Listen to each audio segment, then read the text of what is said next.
good fight. Be a good fight. Who wins? Me. How? Too quick, too strong. Can't lean on me. Can't throw me about. And I'm explosive. I can knock out. Yeah, I can knock people out. I knock a lot of people out. Early rounds? No, I won't be early. He's a good fighter. But I'll be there. I'll be there. 100.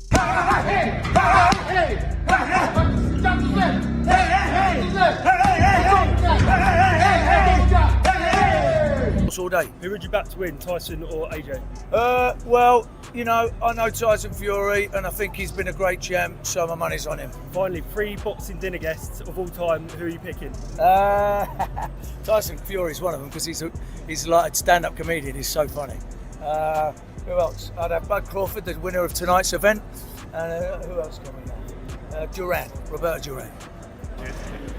You know, I keep saying 2 weeks, but 2 weeks. You know, we're on the verge now of getting this fight done.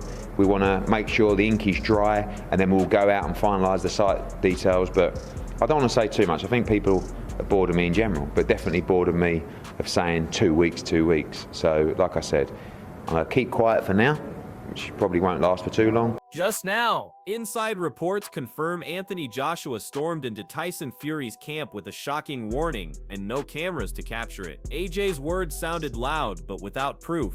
It feels like desperation. Fury's focus stays on legacy, not empty gestures. It's no different for me than it is for any champion. He's a challenger. Huh? Yeah, but he can't sell out. This is the first time he's headlining a show.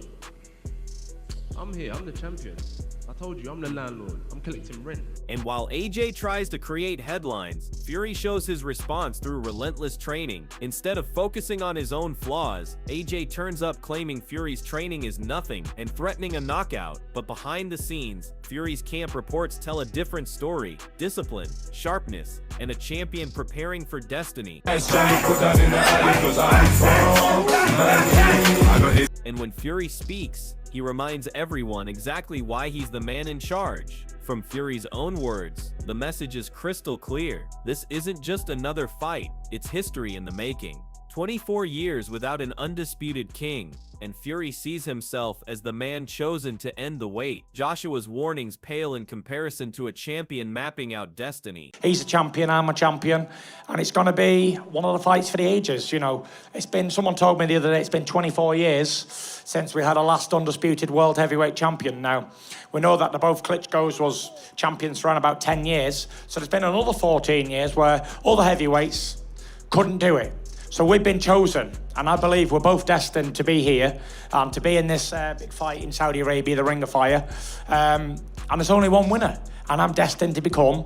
Johnny Nelson suggests Joshua may have the edge technically, but boxing isn't decided on paper. Fury's awkward style, unpredictability, and sheer adaptability have undone technically sound opponents before. AJ might look neat, but Fury knows how to turn neatness into chaos, and that's where he thrives. Because AJ, if nothing else, AJ's got a lot of power still. His punch resistance may be shot to pieces, but you know, Fury's not too far behind him, I don't think. They're both ready to go. So it's a question of who lands first. And Fury's always been quite smart, quite clever in terms of his boxing sort of prowess and ability. So you would expect Fury to maybe nick it. And Carl Froch cuts through the hype, reminding fans why this fight still divides opinion. Carl Froch doesn't sugarcoat it. AJ may sell tickets, but his aura as a true threat is long gone. Knocked out, dropped, and outclassed, Joshua enters every big fight with doubts. Fury, meanwhile, still commands intrigue as the unbeaten champion. For purists, the story lies with Fury, not AJ. To me, it's so close, and it's so subjective.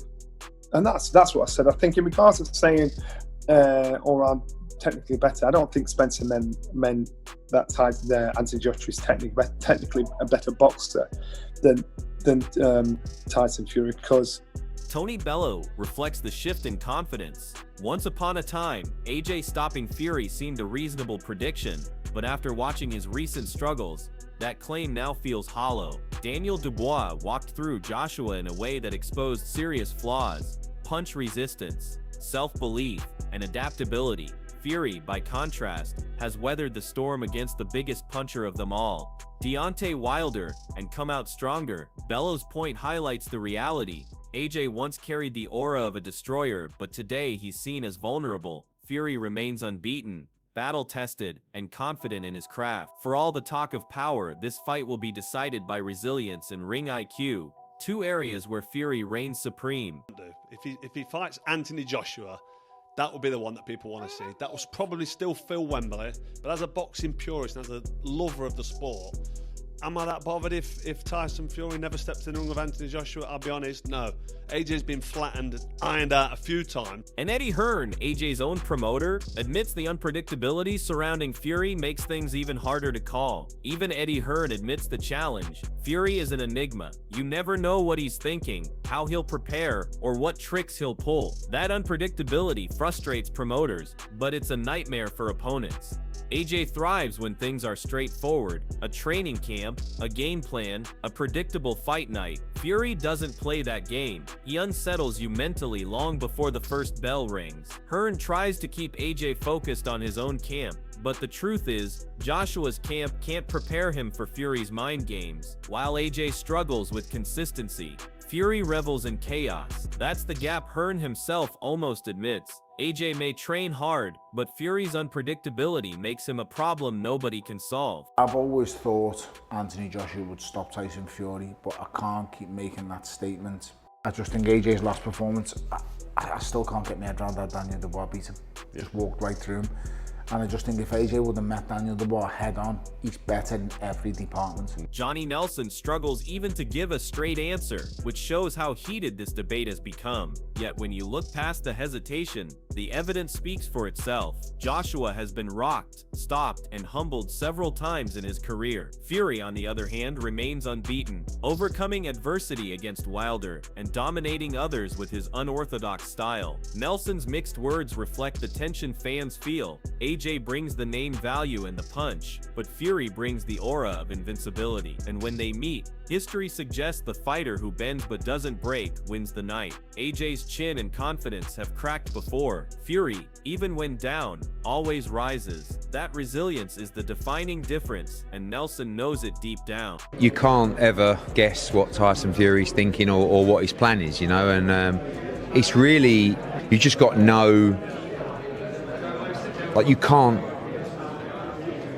choose confidently what he's going to do. Maybe he's had enough. Maybe he's got the ump. Maybe it's a game. You just got to worry about yourself. And, you know, for us, AJ's probably a couple of weeks away from going back into camp.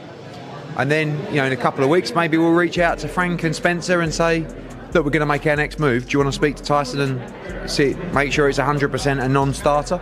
And Adam Smith sums it up best, recognizing Fury's career arc and why this fight still matters so much. Adam Smith captures the essence of Fury's journey. This is a man who has climbed from the lowest lows to the very top, and he isn't about to fade quietly. The fight with AJ remains one of the biggest spectacles in boxing, but Smith is clear. Fury enters as the favorite. Why? Because of pedigree, resilience, and momentum. Joshua's career has been marked by crushing highs and brutal lows, leaving fans unsure of which AJ would turn up on fight night. Fury, despite his chaos, always brings results when it counts. Smith's analysis reminds us that Fury's story isn't finished. He's still writing chapters, still seeking legacy-defining nights. And if AJ is next, it won't be the redemption story Joshua hopes for. It will be Fury cementing his dominance.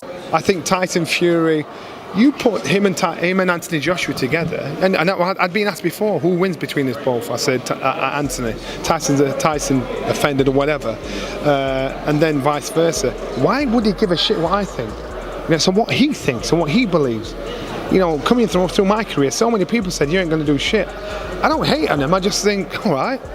My success says it all, and so when you walk away from this game, you understand everybody has an opinion. Adam Smith captures the essence of Fury's journey. This is a man who has climbed from the lowest lows to the very top, and he isn't about to fade quietly. The fight with AJ remains one of the biggest spectacles in boxing, but Smith is clear. Fury enters as the favorite. Why? Because of pedigree, resilience, and momentum. Joshua's career has been marked by crushing highs and brutal lows, leaving fans unsure of which AJ would turn up on fight night. Fury, despite his chaos, always brings results when it counts. Smith's analysis reminds us that Fury's story isn't finished. He's still writing chapters, still seeking legacy-defining nights. And if AJ is next, it won't be the redemption story Joshua hopes for. It will be Fury cementing his dominance. Let's celebrate his career. It's been a phenomenal career. He's not just going to slip away into the sunset, I don't think. So I think if that fight, which I think is very much still there to be made this year, is got to be the favourite.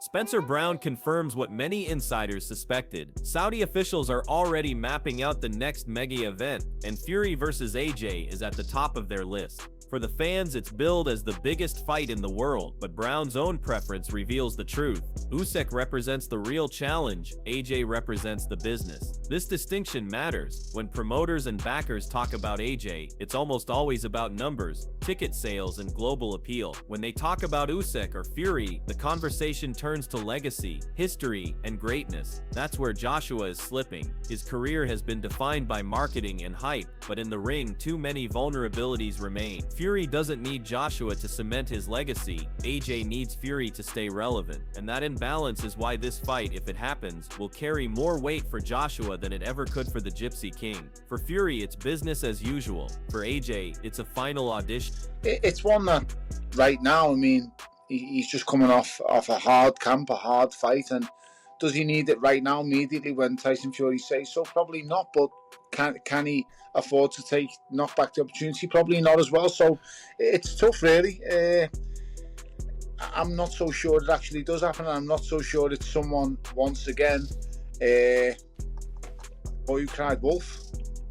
At this point, the Fury-Joshua rivalry is more than just another fight. It's a clash of narratives. For Tyson Fury, this is about stamping his authority as the defining heavyweight of his era, a man who already tamed Wilder and conquered every challenge placed before him. For Anthony Joshua, this isn't just an opportunity, it's survival. His brand, his reputation, and his legacy all hang on the possibility of dethroning the Gypsy King. Inside reports of AJ storming Fury's camp add drama, but they also expose a man desperate to claw his way back into the conversation. Fury, by contrast, trains quietly but confidently, knowing history is on his side. If AJ wins, he rewrites everything and finally silences the critics. But if Fury wins, and many believe he will, Joshua's run at the top may be remembered as hype without delivery. That's what makes this fight so compelling. It's business, it's pride, and its legacy all rolled into one. Now the question is, whose story are you buying? Fury's destiny or Joshua's last stand? Drop your thoughts below. The debate starts here.